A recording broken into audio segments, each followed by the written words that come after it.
அனைவருக்கும் வணக்கம். Hope you all are doing fine. And back with another video. இந்த video பார்த்துட்டு இருக்க எல்லாருக்கும் இனிய தீபாவளி நல்வாழ்த்துக்கள். கும்முடு குருசாமியின் தீபாவளி வாழ்த்துக்கள்.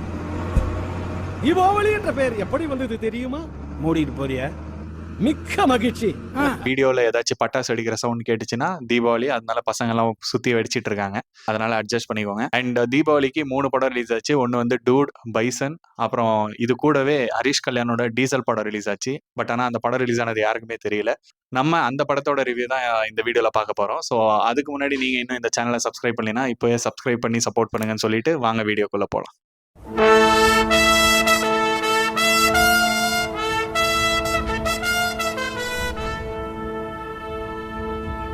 டீசல் படம் பிளாட்னு பார்த்தா ரொம்ப இன்ட்ரெஸ்டிங்கான பிளாட். இந்த ஆயில் மாஃபியா எந்த மாதிரி ரன் ஆகுது அண்ட் அதுக்கு பின்னாடி இருக்கிற பாலிடிக்ஸ் அண்ட் அந்த பாலிடிக்ஸ்னால மீனவர் மக்கள் எல்லாம் எப்படி கஷ்டப்படுறாங்க, அவங்களுக்கு என்னென்ன ட்ரபிள்ஸ் வருது அப்படிங்கிறது தான் இந்த படத்தோட மெயின் கோர் ஸ்டோரியா இருக்கு. அண்ட் ஸ்டோரி வைஸ் பார்த்தோன்னா ரொம்ப இன்ட்ரெஸ்டிங்கான ஸ்டோரி. டைரக்டர் சண்முகம் முத்துசாமி அவர்கள் வந்து ஒரு இன்ட்ரெஸ்டிங்கான பிளாட்டை எடுத்திருக்காரு அப்படிங்கிறது பாராட்டத்தக்க வேண்டிய விஷயம் தான். மார்க்கெட்ல பெட்ரோல் 100 ரூபாய், டீசல் 90 ரூபாய். ஆனா அதே பெட்ரோலை 75 ரூபாய்க்கும் டீசல் 65 ரூபாய்க்கும் விற்கிறாங்கன்னா அவங்களுக்கு அது எப்படி கிடைக்குது? இதுக்கு பின்னாடி ஒரு பெரிய மாஃபியா இருக்கு. இந்த படம் வந்து இக்னோர் செய்யப்பட்டுள்ளது.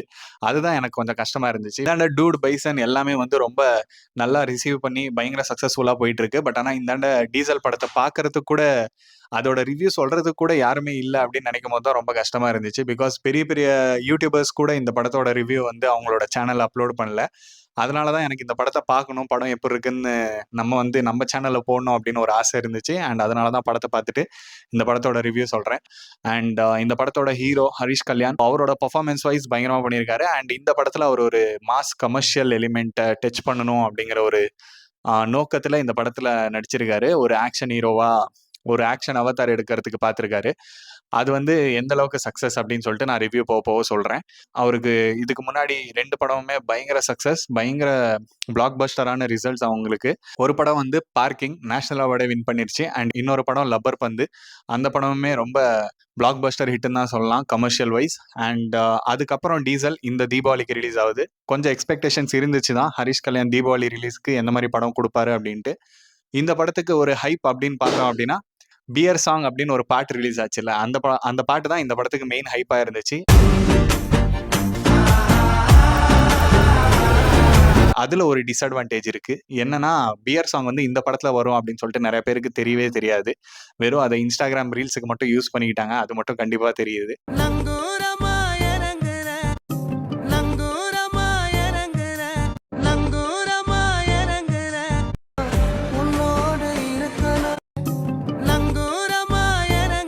படத்தை பத்தி பேசணும் அப்படின்னா, ஹரிஷ் கல்யாண் வந்து பயங்கரமான பெர்ஃபார்மன்ஸ் கொடுத்திருக்காரு. ஆஸ் யூசுவல் அவரோட பாட்டை வந்து ரொம்ப சக்சஸ்ஃபுல்லா பண்ணி கொடுத்திருக்காரு.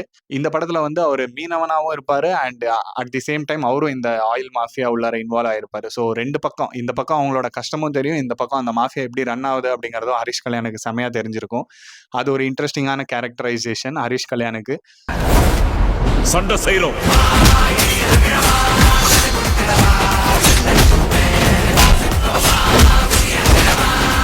அண்ட் அவங்க கூட பார்த்தோம் அப்படின்னா அத்துல்யா ரவி நடிச்சிருக்காங்க. அவங்களுக்குமே அவங்களோட ஸ்டார்டிங்ல இருந்த அந்த ஒரு எக்ஸைட்மெண்ட் அவங்க கேரக்டர்ல போக போக அதுவுமே செட்டில்ட் ஆயிடுச்சு. அவங்களுமே ஒரு இன்ட்ரெஸ்டிங்கான கேரக்டர் அப்படின்னு தோணல. அண்ட் ஹரிஷ் கல்யாணோட ஸ்க்ரீன் ப்ரெசன்ஸுமே ரொம்ப கம்மியாக தான் இருந்துச்சு. ஒவ்வொரு தடவை அவர் ஸ்க்ரீன்ல இருந்தாலுமே அவரோட ப்ரெசன்ஸ் ஃபீல் ஆகலன்னு சொல்லலாம். அது இன்னும் கொஞ்சம் ஒர்க் பண்ணி இருந்திருக்கலாம். படம் மூவ் ஆக இந்த ஆயில் இண்டஸ்ட்ரி பத்தி தான் மூவ் ஆகுது. அண்ட் இந்த படத்துல சாய்குமார் சார் இருக்காரு. அவர் தான் இந்த படத்துல மெயின் லீடுன்னே சொல்லலாம். பிகாஸ் அவர் தான் த்ரூ அவுட் தி மூவி வராங்க. அண்ட் அவங்க கூட பார்த்தோம் அப்படின்னா காளி வெங்கட், ரமேஷ் திலக், தங்கதுரை, KPY தீனா, இந்த மாதிரி நிறைய பேர் நடிச்சிருக்காங்க. அவங்களுக்கு எல்லாருக்குமே ஒரு கேரக்டர் ஆர்க் இருக்கா அப்படின்னு கேட்டிங்கன்னா அந்த அளவுக்கு இல்லைன்னு தான் சொல்லணும். பிகாஸ் எல்லாருமே சின்ன சின்ன கேரக்டர்ஸ் தான் வந்து போற மாதிரி தான் இருக்கு. அந்த இம்பாக்ட் யாருமே ஃபீல் பண்ண வைக்கல. அண்ட் மெயின் வில்லனா வந்து வினய் ராய் தான் இருக்காரு. வினய் ராய் வந்து துப்பறிவாளன்லாம் எந்த மாதிரி வில்லனா இருப்பாரு அப்படிங்கிறது நம்ம எல்லாருக்குமே தெரியும். பட் ஆனா இதுல அவ்வளோ ஒரு இம்பாக்ட்ஃபுல் வில்லனெல்லாம் இல்ல. ஒரு கேரக்டரா போலீஸ் ஆஃபீஸரா டீசெண்டா நடிச்சு கொடுத்திருக்காரு. ஊருக்குள்ள எத்தனை திருடா இருக்கணும்னு போலீஸ்காரன் தான் முடிவு பண்ணணும். த்ரூ அவுட் தி படம் ஃபர்ஸ்ட் ஆஃப் மூவ் ஆக ஆக ஒரு எங்கேஜிங்கான கண்டென்ட் போயிட்டே இருக்கு. But at the same time கொஞ்சம் லேகாகவும் இருந்துச்சு. அண்ட் இன்டர்வல் சீக்வன்ஸ் வரும்போது பெரிய பேங்கர் மாதிரியெல்லாம் இருக்குல்ல, ஒரு நார்மலாக சீரியலில் தொடரும் அப்படின்னு போட்ட மாதிரி இருந்துச்சு. இன்டர்வல் பேங்கர் பெருசாக ஒர்க் ஆகலன்னு தான் சொல்லணும்.